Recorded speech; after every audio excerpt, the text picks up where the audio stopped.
फ्रांसीसी सदर के दौरा शाम के दौरान धमाके, और धमाके उस वक्त किए गए जब फ्रांसीसी सदर एक होटल में सिविल सोसाइटी के नुमाइंदों से मुलाकात कर रहे थे और इसी होटल के बाहर धमाके किए गए। पहला धमाका उस वक्त हुआ जिस वक्त फ्रांसीसी सदर सिविल सोसाइटी के नुमाइंदों से मिलने के बाद शाही महल की जानिब सफ़र करने वाले थे। इन धमाकों में क्या फ्रांसीसी सदर को टारगेट किया गया और ये धमाके किसकी तरफ से किए गए? इस साजिश के पीछे कौन है, इस बारे में आमिर रज़ा से बात करते हैं।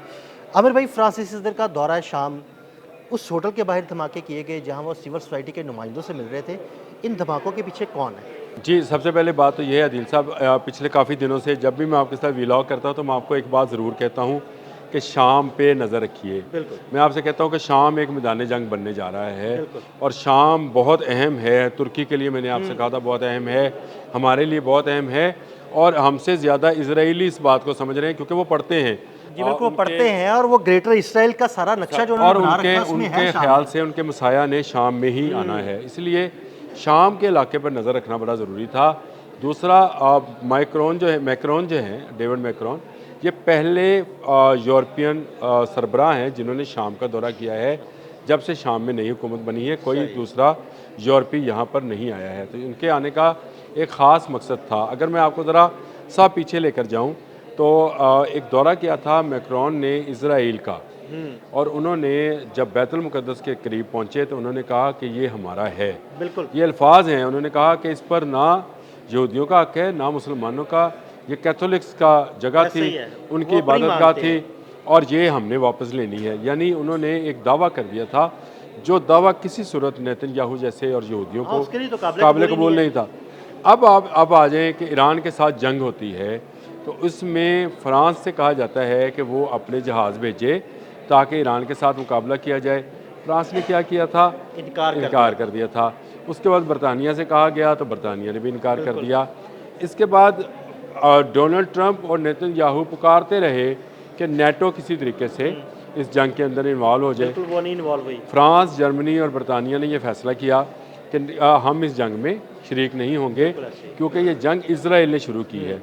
यानी इसराइल के दिल में जो काफ़ी सालों से आहिस्ता आहिस्ता बरूद भर रहा था, वो दमिश्क में आज फटा है। सही। ये मैं आपको बताऊँ। एक तो वो शाम के हालात को मज़ीद ख़राब करना चाहते हैं। शाम में उसने अपनी फ़ौजें भेजी, IDF, कुछ दिन पहले उसने अटैक भी किया, तुर्की ने उस पर इंतबाह भी जारी किया था, और तुर्की के हवाले से हमने इससे पहले एक व्लॉग के अंदर गुफ्तगू भी की है, और मैंने आपको बताया था कि शाम का एरिया क्यों अहम होता चला जा रहा है, और आहिस्ता आहिस्ता आप देखिएगा कि शाम कैसे अहम होगा। नेटो की ही मीटिंग अटेंड करने के लिए फ्रांसीसी सदर शाम से तुर्की जा रहे हैं, तो इसका मतलब ये है कि वहाँ पर भी कुछ अहम फैसले होने हैं। इसराइल दिल में ग्रज रखता है, बरतानिया का वज़ीर आज़म उसने हटा दिया, उसने मदद नहीं की थी।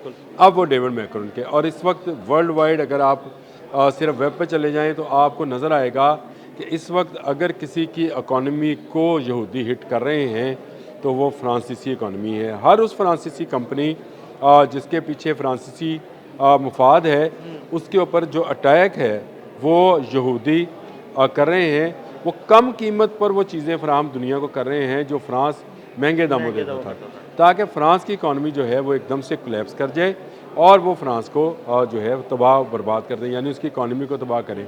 जो दुनिया में लिस्ट बनी है कि जिनकी इकॉनमी इन डेंजर है, उनमें सबसे पहला नंबर फ्रांस का। मैं हैरान रह गया ये बात देख के। अब फ्रांसीसी सदर दमिश्क में मौजूद थे और 2 धमाके किए गए, किसी ने इसकी अभी तक जिम्मेदारी कबूल नहीं की है। ये सरीहन इजराइल की एक साजिश थी।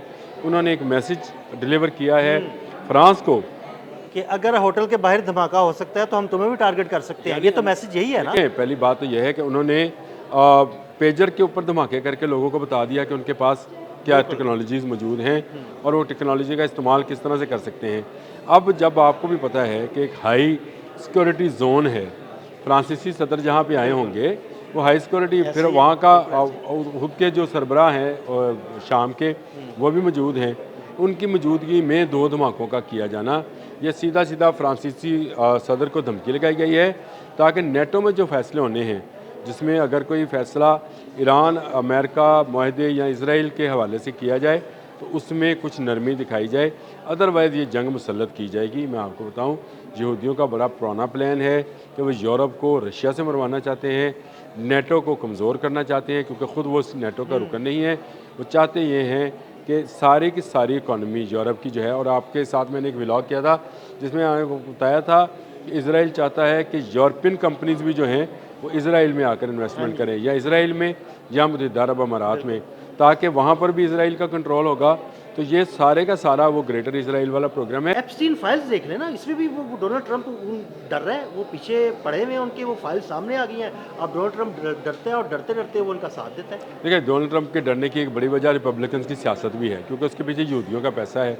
वो उसको समझ आ गई है कि अगर मैंने इनके साथ बगारी तो मेरी पार्टी जो है वो भी तबाह हो जाएगी, मेरा कारोबार तबाह होगा, उसकी ज़वाजी ज़िंदगी तो तबाह हो चुकी। उसकी बेगम ने बयान दे दिया। ट्रंप के लिए इसके अलावा कोई हल नहीं था कि नेतन्याहू के जाल में आकर वो उसके कहने पर एक कठपुतली की तरह से बिहेव करे। ये बिहेव उसने कर दिया। अब देखें, इसराइल का टारगेट जो है वो लेबनान है, और लेबनान से भी ज़्यादा शाम है। ऐसे ही है। शाम के हालात ख़राब किए जा रहे हैं। शाम में खाना जंगी का माहौल बनाया जा रहा है। पहले ही ये मुल्क जो है लंबे अरसे तक खाना जंगी का शिकार रहा है। अब जाकर यहाँ पर कुछ अमन हुआ था, अब दोबारा धमाके किए गए हैं।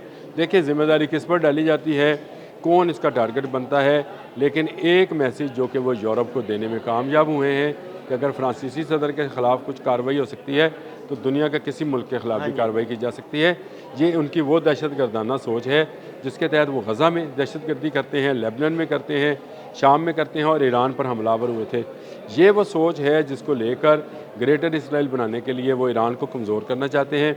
अब वो यूरोप को भी कमज़ोर करना चाहते हैं, और यूरोप को कमज़ोर करके वो पैसा जो यूरोप में इन्वेस्ट होता है वो लाना चाहते हैं इसराइल के पास, यानी यहूदी कंपनीज़ के हाथ में पूरी दुनिया की इकॉनमी, पूरी दुनिया की ट्रेड, पूरी दुनिया की ज़राअत वो उनके हाथ में देना चाहते हैं। अगर आने वाले दिनों में मेरे अगर अल्लाह पाक ज़िंदगी दे, सेहत दे, तो मैं आपको दिखाऊंगा कि दुनिया में सिर्फ 6 या 7 कार्टेल कंपनीज रह जाएंगी जो कि अनाज का ट्रेड करेंगी। यानी अगर वो अनाज का ट्रेड करेगी तो वो दजाल वाली बात तो बिल्कुल ठीक होगी ना, वो जिसे चाहेगा गंदम देगा, जिसे चाहेगा खाने के लिए देगा। हाँ, उन्होंने हाइब्रिड बीज ईजाद ही इसलिए किया है कि जो आगे बीज ईजाद नहीं बना नहीं सकता है, यानी वो बीज है जो सिर्फ एक दफ़ा का उगाव रखता है। मतलब मेरे देहाती भाई समझेंगे उगाव क्या है, उगने की ताकत एक दफ़ा में रखता है। अच्छा। दूसरी दफ़ा उसका बीज, दूसरी यानी दफ़ा का उसका बीज उसी आपको फसल से आप बीज लेके दोबारा लगाएं तो वो नहीं उगेगा, इसीलिए वो आपको हाइब्रिड बीज पर, और मैं आपको बता दूं ऑर्गेनिक बीज पर पाबंदी लगने वाली है।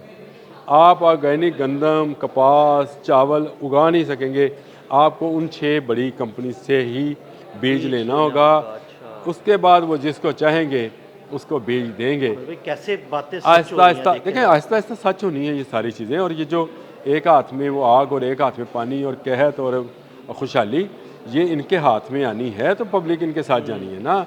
ये इससे ये एक मार्का हक़ व बातिल है, ये होना ही होना है, और इसके लिए हमें तैयारी करनी चाहिए। देखिए, जितना हम बच सकते हैं उतना तो बचें, बाकी अल्लाह पाक जानता है कि आगे आने वाले दिनों में क्या होने वाला है। लेकिन ये बात हकीकत है कि शाम में होने वाली तमाम खराबियों का ज़िम्मेदार इसराइल है। लेबनान और शाम उसके टारगेट्स हैं। कभी वो लेबनान पर हमलावर होता है, कभी वो शाम पर हमलावर होता है। इस मरतबा वो यूरोप पे हमलावर हुआ है, इनडायरेक्टली कह लें। धमाके शाम में हुए हैं, गूंज उसकी फ्रांस, जर्मनी और यूरोप में, आप पूरे यूरोप में जो है सुनाई देगी। और उसके बाद इसराइल जो है मज़ीद इलाकों के ऊपर कब्जा करेगा।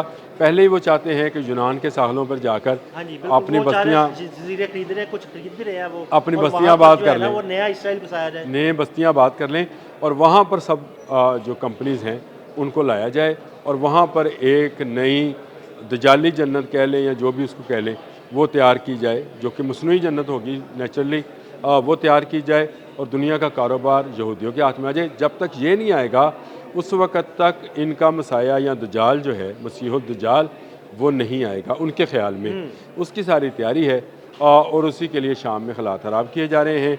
ये धमाके मैक्रोन के लिए किए गए थे। शाम के हालात आने वाले दिनों में मुझे मज़ीद ख़राब होते नज़र आते हैं, और IDF जो है या इजरायली डिफेंस फोर्सेस जो हैं वो शाम में मज़ीद हमले करेंगी।